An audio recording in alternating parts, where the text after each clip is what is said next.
Kwa hiyo unapoona neno limetumika nanyi mtapokea nguvu, usije ukalinganisha nguvu ya hii dynamite ambayo ni baruti au dunamis ukailinganisha na nguvu inayozalishwa na betri.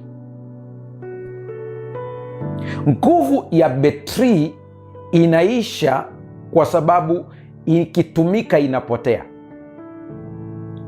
Lakini hii nguvu ambayo tunaiongelea hapa, ambayo ni nguvu ya Roho Mtakatifu, ameitumia Paulo au mwandishi wa kitabu cha Matendo Dr. Luka anatumia neno dunamis, ni kwamba ni nguvu ambayo inatokea ndani, ambayo inapasua vitu vilivyoko nje. Bado mchungaji, sijakuelewa. Hii sio willpower, sio nguvu ya maamuzi au nguvu ya akili. Hapana, nataka nikuambie, willpower ni ile ambayo mtu mwenyewe anaweza akaamua kwamba sitafanya hivi, lakini hamu ya kufanya anayo.